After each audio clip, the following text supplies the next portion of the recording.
ಈಗ ಹೊರಗಡೆ ವಿಂಟರ್ ಈ ರೀತಿ ಇದೆ ನೋಡಿ. ಸ್ನೋ ಫುಲ್ ಇಷ್ಟು ಇಂಚ್ ಬಿದ್ದಿದೆ, 1 ಇಂಚಷ್ಟಿದೆ ಆಲ್ಮೋಸ್ಟು.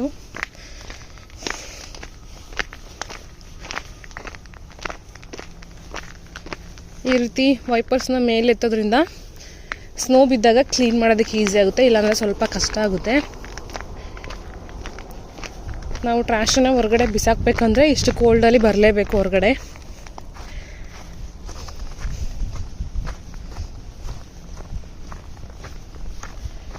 ಈ ಸ್ನೋ ಕರಗೋದಕ್ಕೆ ಕಲ್ಲುಪ್ಪನ್ನು ಹಾಕಿದ್ರಲ್ವ, ತೋರಿಸಿದ್ನಲ್ಲ ನಾನು, ರಾಕ್ ಸಾಲ್ಟ್ ಹಾಕಿದ್ರಲ್ಲ ನೋಡಿ, ಈ ರೀತಿ ಕರ್ಗೋಗುತ್ತೆ ಸ್ನೋ. ಸೊ ಇದರಿಂದ ನಡೆಯೋದಕ್ಕೆ ಈಸಿ ಆಗುತ್ತೆ, ನಾವು ಸ್ಲಿಪ್ಪಾಗಿ ಬೀಳಲ್ಲ ನೋಡಿ. ಅದು ಕರ್ಗೋಗಿ ಮತ್ತೆ ಮತ್ತೆ ಮತ್ತೆ ಹಾಕಿದ್ದಾರೆ ಇನ್ನೊಂದು ಸ್ವಲ್ಪ ಸಾಲ್ಟನ್ನು. ಎಷ್ಟೇ ಚಳಿ ಇದ್ದರೂ ಕೋಲ್ಡ್ ಇದ್ದರೂ ಸ್ಕ್ವಿರಿಲ್ಸ್ಗಳು ಅಳಿಲುಗಳು ಮತ್ತು ಹೊರಗಡೆ ಬಂದು ಊಟನ ತಿನ್ನೋದು ಎಲ್ಲ ಆಟ ಆಡೋದು ಎಲ್ಲ ಮಾಡ್ತಾ ಇರುತ್ತೆ. ಮೊಲಗಳು ಬರಲ್ಲ ಹೊರಗಡೆ ಈ ಚಳಿಯಲ್ಲಿ ಜಾಸ್ತಿ. ರ್ಯಾಬಿಟ್ಗಳು ಎಲ್ಲ ಪೂರ್ತಿ ಕಂಪ್ಲೀಟಾಗಿ ಒಳಗಡೆ ಇರುತ್ತೆ, ಮನೆ ಒಳಗಡೆನೆ ಬರಲ್ಲ.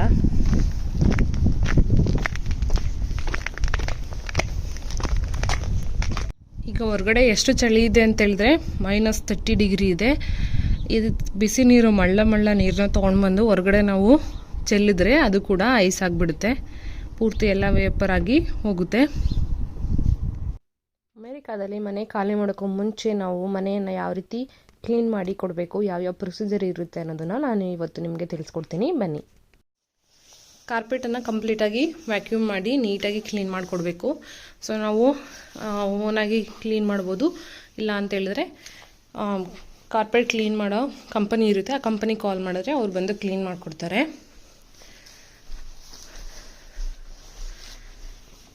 ಈ ಕಿಚನಲ್ಲಿರೋಂಥ ಸ್ಟವ್ವು ಎಲ್ಲ ಕ್ಲೀನ್ ಮಾಡಿಕೊಡ್ಬೇಕು, ಜೊತೆಗೆ ಸಿಂಕ್ ಏನೇನಿದೆ ಎಲ್ಲ ಕಂಪ್ಲೀಟ್ ನಾವು ಕ್ಲೀನ್ ಮಾಡಿ ಕೊಡಬೇಕು.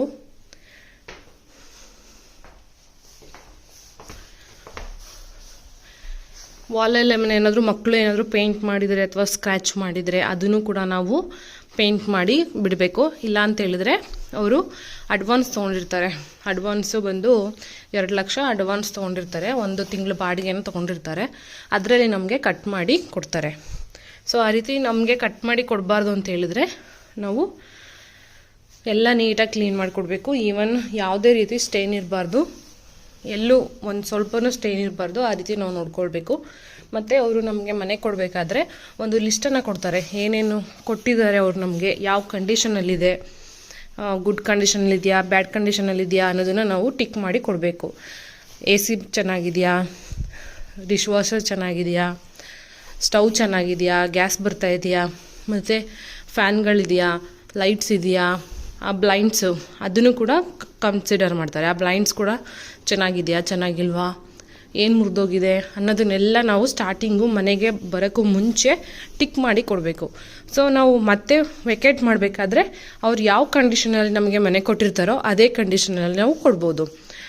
ಒಂದೊಂದು ಅಪಾರ್ಟ್ಮೆಂಟ್ಸಲ್ಲಿ ನಮಗೆ ಒಂದು ಅವಕಾಶ ಇದೆ, ಏನಪ್ಪ ಅದು ಅಂತಂದರೆ ಕಾರ್ಪೆಟನ್ನು ಕ್ಲೀನ್ ಮಾಡದೆ ಕೊಡ್ಬೋದು. ಯಾಕಂದರೆ ಅವರು ಕೆಲವೊಂದು ಸಾರಿ ಕಾರ್ಪೆಟನ್ನು ರೀಪ್ಲೇಸ್ ಮಾಡ್ತಾರೆ, ಕಂಪ್ಲೀಟ್ ತೆಗೆದು ಕಾರ್ಪೆಟನ್ನು ರೀಪ್ಲೇಸ್ ಮಾಡಿಕೊಡ್ತಾರೆ. ನೋಡಿ ಈಗ ಹೊರಗಡೆ ವಿಂಟರ್ ಇರೋದ್ರಿಂದ ನೋಡಿ ಮನೆ ಮುಂದೆ ಎಲ್ಲ ಸ್ನೋ ಬಿದ್ದಿದೆಯಲ್ವ, ಈ ರೀತಿ ಸ್ನೋ ಇದ್ದಾಗ ತುಂಬ ಹೀಟರ್ ಬೇಕೇ ಬೇಕು ನಮಗೆ. ಹೀಟರು ಇಲ್ಲ ಅಂತ ಹೇಳಿದ್ರೆ ಮನೆ ಒಳಗಡೆ ಇರೋದಕ್ಕೆ ಆಗಲ್ಲ, ಅಷ್ಟು ಚಳಿ ಇರುತ್ತೆ.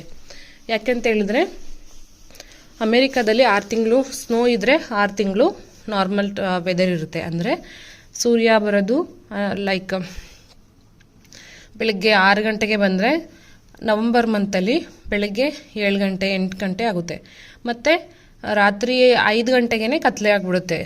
ಮತ್ತು ಡೇ ಲೈಟ್ ಸೇವಿಂಗ್ ಅಂತ ಮಾಡ್ತಾರೆ ಇಲ್ಲಿ, ಅಂದರೆ 1 ಅವರು ಮುಂದೆ ಹೋಗುತ್ತೆ, 1 ಅವರು ಹಿಂದೆ ಬರುತ್ತೆ, ಆ ರೀತಿ ಆಗ್ತಾ ಇರುತ್ತೆ. ಎವ್ರಿ 6 ಮಂತ್ಸ್ ಅವರು ಟೈಮ್ ಝೋನನ್ನು ಚೇಂಜ್ ಮಾಡ್ತಾರೆ. ಸೊ ಈ ಮನೆ ನಾವು ಈ ರೀತಿ ಕ್ಲೀನಾಗಿ ಕಂಪ್ಲೀಟಾಗಿ ಅವ್ರು ಯಾವ ರೀತಿ ಕೊಟ್ಟಿದ್ದಾರೋ ಅದೇ ರೀತಿ ನಾವು ಮತ್ತೆ ಕೊಡಬೇಕಾಗುತ್ತೆ. ಈಗ ನೀವು ನೋಡ್ತಾ ಇದ್ದೀರಲ್ಲ, ಇದು 2 BHK ಅಪಾರ್ಟ್ಮೆಂಟು, ಎಂಟಿ ಅಪಾರ್ಟ್ಮೆಂಟ್ ಇದು. ಇವಾಗ ಯಾವುದೇ ರೀತಿ ಸಾಮಾನುಗಳನ್ನ ಇಟ್ಟಿಲ್ಲ, ಜೊತೆಗೆ ಯಾರೂ ಇಲ್ಲ. ಈಗ ಇನ್ ಕೇಸ್ ಏನಾರು ಮೂವ್ ಆದರೆ ಈ ಎಲ್ಲ ಇಟ್ಕೊಂಡಿರೋ ಎಲ್ಲ ಮಕ್ಕಳು ಏನಾದ್ರು ಬರೆದು ಎಲ್ಲ ಸ್ಕ್ರ್ಯಾಚ್ ಮಾಡಿದ್ರು ಕೂಡ ನಾವು ಅದನ್ನು ರಿಪ್ಲೇಸ್ ಮಾಡಬೇಕಾಗುತ್ತೆ. ಜೊತೆಗೆ ಈ ವಾಲ್ ಏನಿದೆ ಇದು ಕಂಪ್ಲೀಟು ವುಡ್ಡಿಂದ ಮಾಡಿರೋಂಥದ್ದು.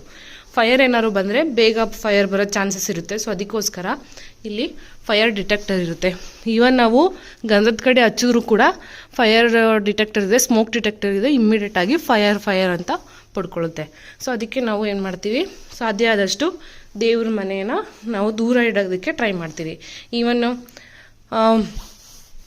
ಚಪಾತಿ ಅಥವಾ ಏನಾದರೂ ಬೇಕಿ ಮಾಡೋಂಥದ್ದು ಫೈರ್ ಬರೋಂಥದ್ದು ಏನಾದ್ರು ಮಾಡಿದ್ರು ಕೂಡ ಅದು ಸ್ಟಾರ್ಟ್ ಆಗುತ್ತೆ, ಬಡ್ಕೊಳುತ್ತೆ. ನಾವು ಆಫ್ ಮಾಡಿಬಿಟ್ಟು ಮಾಡ್ಬೋದು, ಬಟ್ ಆಫ್ ಮಾಡೋದು ಒಳ್ಳೆಯದಲ್ಲ. ಸಾಧ್ಯ ಆದಷ್ಟು ಆನಲ್ಲೇ ಇಟ್ಕೊಂಡು ಮಾಡ್ತೀವಿ ನಾವು ಅಡುಗೆನ.